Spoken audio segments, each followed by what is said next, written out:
Morning everybody, welcome back.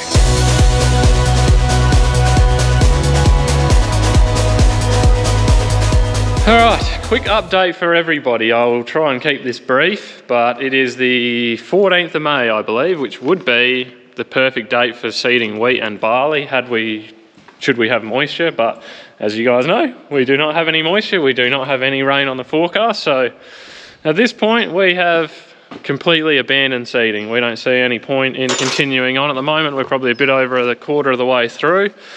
But look, I started doing the beans the other day, and yeah, the weekend just gone was Mother's Day and that, so I had the weekend off with the family and that sort of thing, and I just don't see any point going out and finishing the beans. We've still got a couple of paddocks to do, but there's no point putting expensive pre-emergent herbicide out on the dirt if it's going to sit there for 3 or 4 weeks before it gets a rain.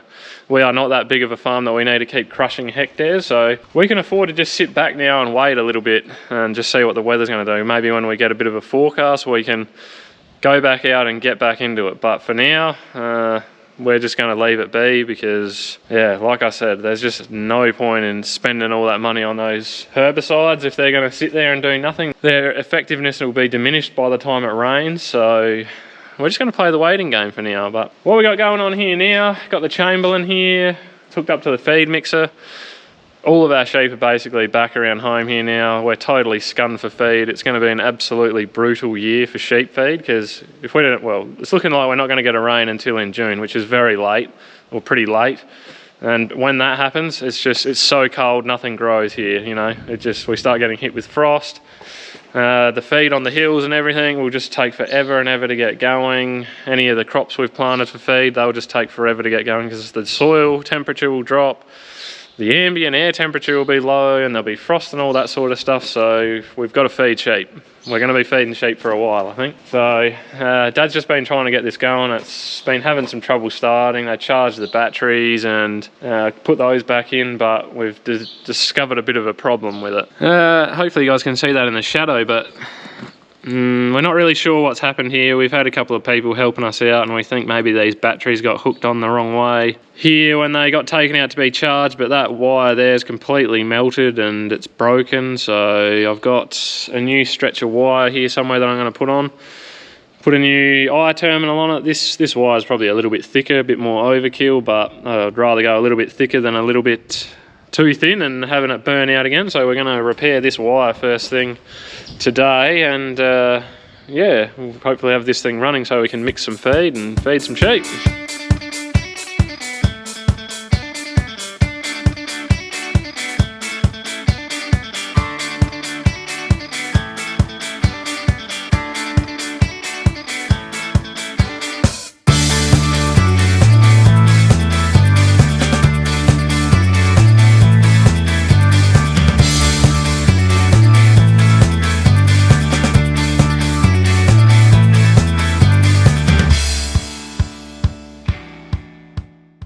Well, I don't think that was my finest work, but it should be effective, so we'll see how this thing goes now.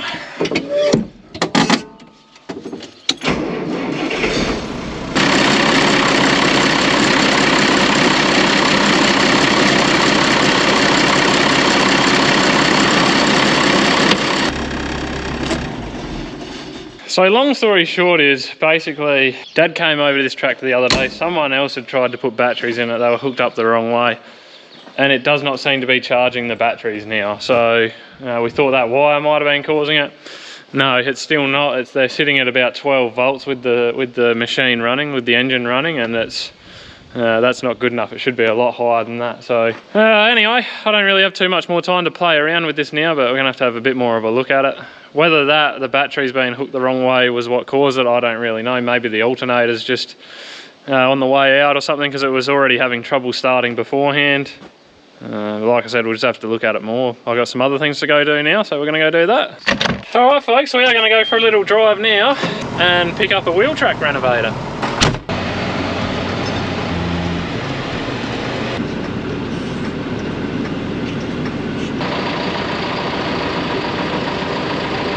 Yeah, that's why I sort of stepped back.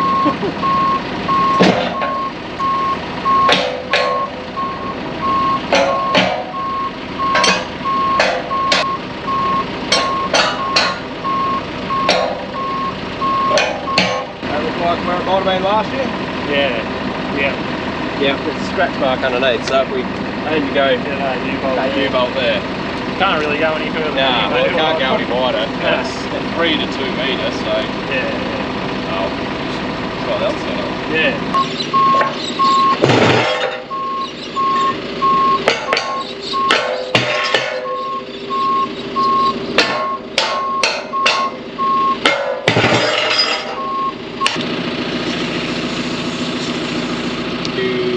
Yeah, that's 3 metres 50.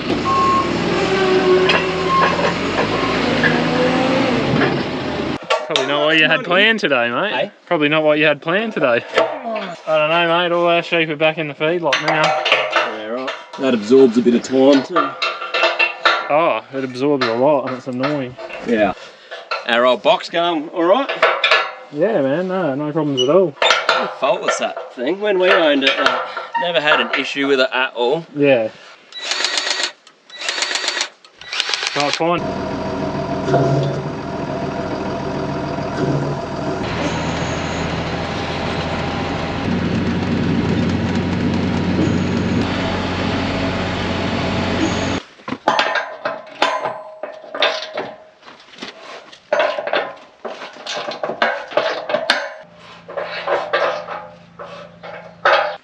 Okay guys, here it is, the K-Line wheel track renovator. So for those of you who don't know, what does this thing do? Well, it renovates wheel tracks. And what wheel tracks are we renovating? Sprayer wheel tracks. So a couple of offset discs here on either side. I believe I haven't used one of these before, but I believe it takes dirt from just outside the wheel track and it takes it and it puts it into the wheel track, and then you got your rolling baskets on the back. That'll smooth it out, break up any clods or anything like that. But you can imagine your wheel track would be down here from your sprayer, and because your sprayer's on GPS, it follows the same wheel tracks all the time, and you get a bit of compaction there, and then you end up with a big hollow in those spots where the sprayer's going all the time. So the idea of this is to fix up that issue. It'll refill in your wheel track so that it's nice and smooth, and then when I come along with the seeder, I'll actually be able to get a tine in the ground and get the seed in where I want it to be, because there's some spots up there. I'm going to do these bean stubbles out here. I'll show you up the top. There's some real bad hollows up there, and I honestly don't think that I would have got those tines in the ground up there this year. There's some spots that are so bad. So wet years is what makes it worse for sure. A lot of the damage was done up there 2022 when it was a real wet year, but when I got out there, we had to widen this out because they had a tow-along sprayer, and so I think they're on like 2.2 metre spacings, but we got a self-propelled, so it's 3 metre. We had to loosen off all these U-bolts all the way along, and then we dragged it out and whatnot. So I was just checking these U-bolts when we got back, because I did a half-assed job out there with the adjustable trying to tighten them up. So I just thought I'd better give them a good nip up. But yeah, we'll go out and have a bit of a play with this thing now. Unfortunately, I'm going to have to drop it off in the morning, because I got to load some straw, and Dad's got sheep out here everywhere. He's got stuff to do with feedlotting them with the loader, so we'll have to drop it off in the morning, but we'll finish the job tomorrow hopefully, which will be good. So yeah, let's go out and teach ourselves something new. As I said, first time doing it. Sure, it's not too hard, but yeah, we'll have a crack and fine tune anything that we need to, and we'll go from there. Now apparently you don't need a lot of horsepower to pull these things along, it's just a couple of discs, but it's weighty enough for this tractor. I'm not sure that I'd put it on here again. It seems to be handling it okay, but yeah, I'd probably almost put it on the big tractor, I guess, next time. But I think once you got that thing down resting on the ground and you're actually renovating some wheel tracks, it'll take a lot of weight off the 3-point at the back. So yeah, we'll see how we go.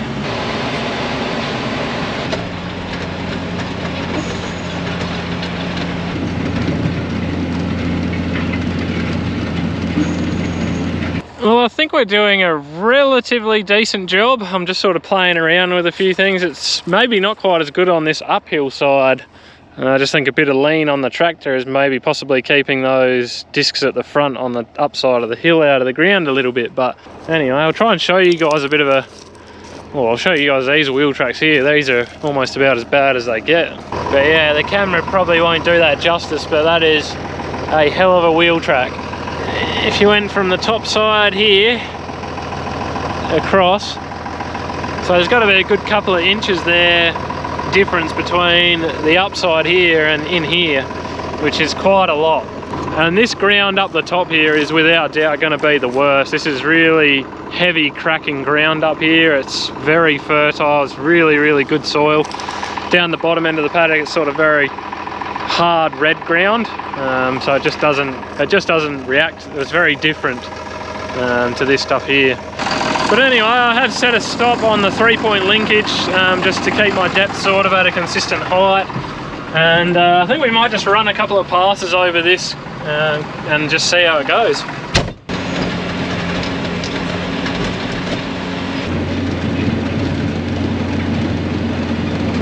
Well, in some places I think 2 passes is what we need, and other spots I think, yeah, we don't need to be doing it because it's leaving too much of a berm, but yeah, I don't know. The boss is out here. So I think we're going to take this thing back and make some adjustments, because we can see this arm here on the 3-point. This one here is sitting a little bit higher than the other side, and then it's affecting our disc depth on this side. You'll see this here is barely scratching the surface, and it doesn't matter what direction we're going, and then you come over here and that's ripping right in. So we've got a bit of an alignment issue there, so we're going to have to go back and make some adjustments. If we're going to do it, we might as well do it right. And anyway, like I said to you earlier, I'm going to have to drop this off tonight, so that, or in the morning, so that we can load some straw and some other things. So it'll work out well. We'll make our adjustments, and then hopefully we'll be good to go tomorrow. Sun setting on an absolutely gorgeous day. It was 23 degrees today. Can you believe that? In May.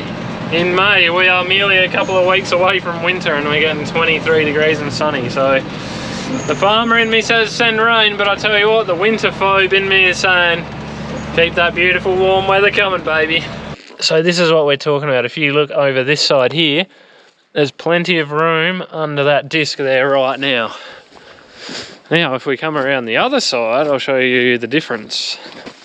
You can see those discs are on the ground. So that's what we're talking about with this, one of these arms being a bit out of whack. So either we adjust this one up or the other one down, and we'll just try and get it to be a little bit more even, because at the moment it's a long way off.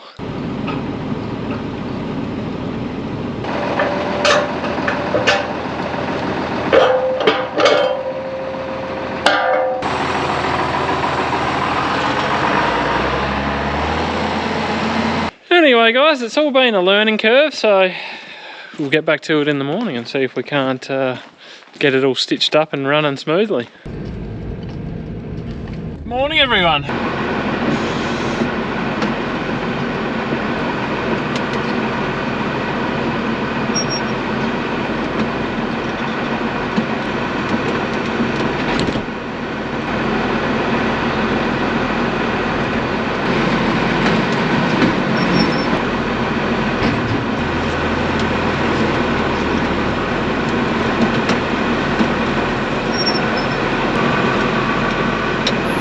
Mate, I was just ringing you back. I just had a missed call from you about the straw, that was all.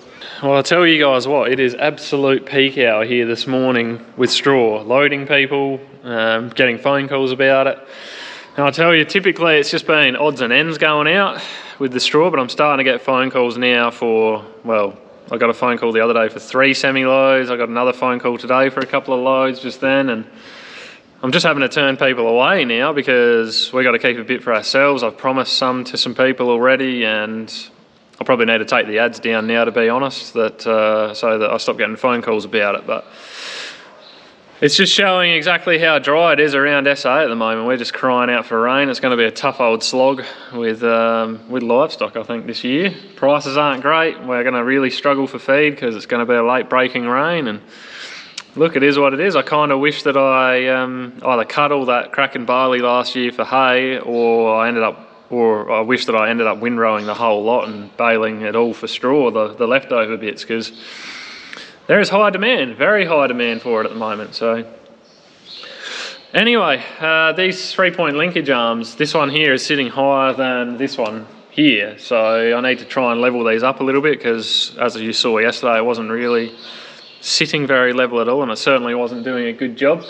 I think adjusting this one here is the easier one to adjust, but I kind of feel like I want to adjust this one just because I want to make my life hard.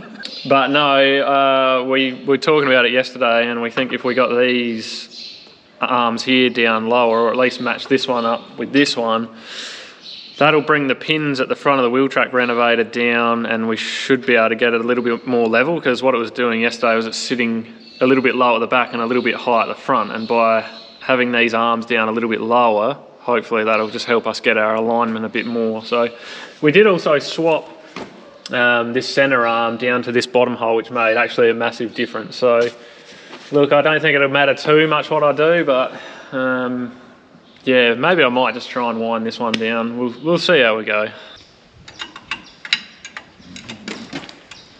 I'm on the bottom one. Yeah. Yeah, as soon as I started up, something was squealing. Yeah, it would have been the alternator belts probably.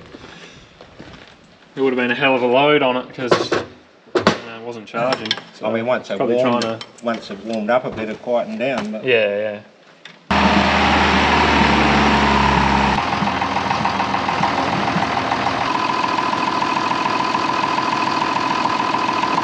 Dad, the master mechanic, got this thing charging again. He pulled the alternator off and he pulled the brushes out the back of the alternator, and they looked fine, and he put it all back together and put the alternator back on, and it charges now. So maybe it had a bad connection, maybe there was something bad with those brushes, it wasn't contacting properly or something, but it's working now, and that's good.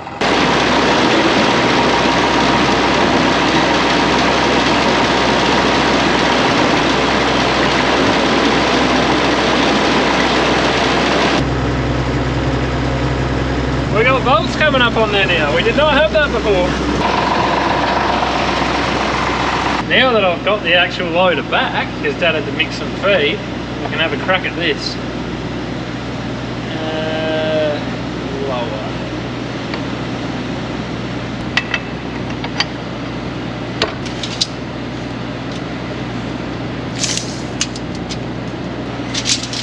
I think that's pretty close, but that looks a lot nicer. It looks a lot closer to what the other side is now, so we'll put our pins back in there and then we can connect back up and see how everything's looking.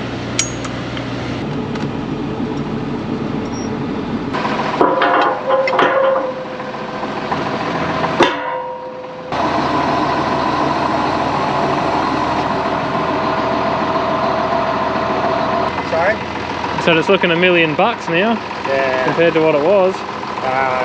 Like side to side and just the levelness of the frame.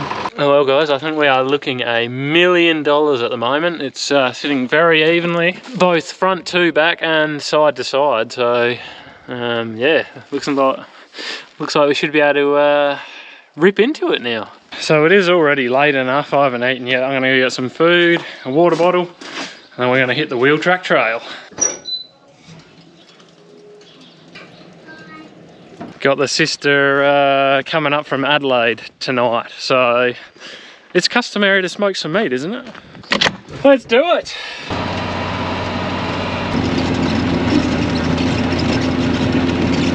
Alright, I think we're looking pretty decent. This is sitting nice and level, I reckon. Discs are digging alright. I think this is looking pretty good. I don't know, I almost think this thing could be slightly wider. Like, this is as wide as it can possibly go at the moment, but it sort of seems like on one of the wheel marks all the time it's almost not quite wide enough. But anyway, it should improve it over what it was. So looks like looks like it's digging pretty evenly. I think that's good. That's as good as I've seen it, so we'll be able to start plowing through it, I think.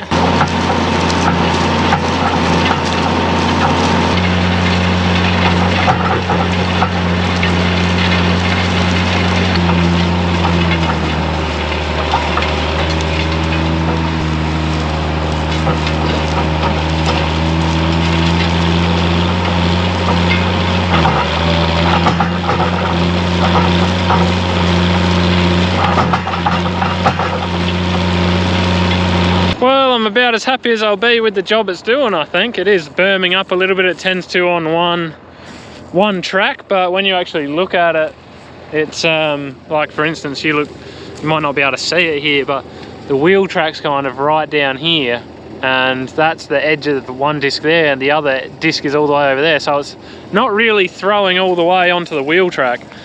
And whereas you look at this side, that's almost perfectly aligned. You might not be able to see it on the camera, but it's almost like this thing's not quite wide enough, and all I put that down to is the fact that we're on RTX steering, not RTK on our sprayer, so we're sub 15 centimeter accuracy, meaning the spray is going to wander a little bit and it's not going to follow the same track exactly every single time. So our tracks are probably a little bit wider than what some others are.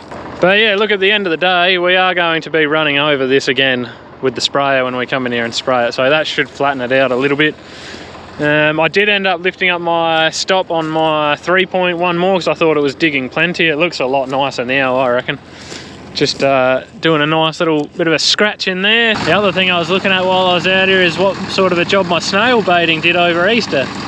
Well, judging by all these snails, they're all dead, so I think we did a pretty good job. Ain't none alive in there. So we are cruising along at about 13 to 13.5 k's an hour, which is pretty good going. And because it's the sprayer wheel marks, it's like doing 100 feet a pass, which is really good, but we are nearly done in this paddock, so once you get moving, that all happens pretty quickly. But yeah, I definitely think I was probably digging a little bit too deep early on. I did raise it up a couple on the stomp here, and I think it's doing a pretty decent job now. And yeah, you guys are just learning with me, always learning something.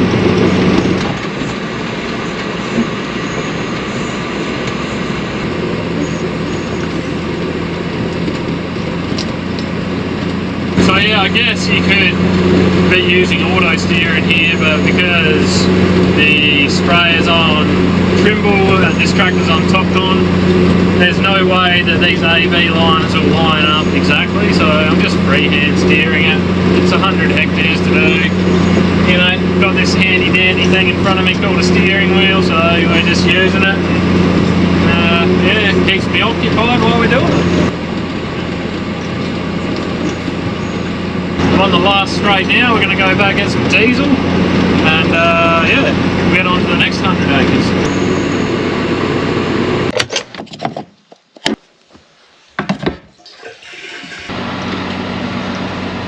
Right, back to it.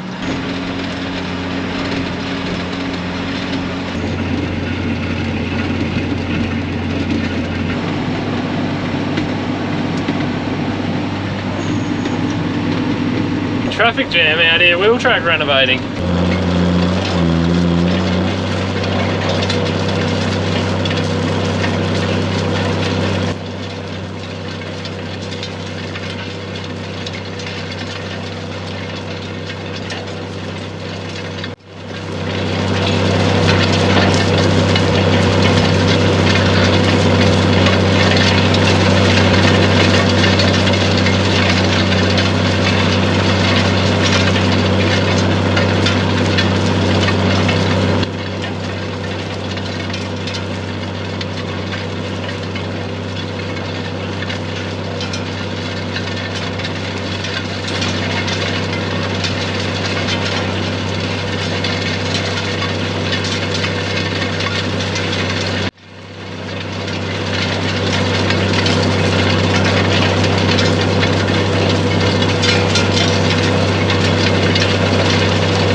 That's looking nice and pretty, and I'm all done in here, so I think we're going to go call it a day now, park up, and I've got 20 hectares left to do in the morning, so yeah, once you get up and running it goes very, very quickly.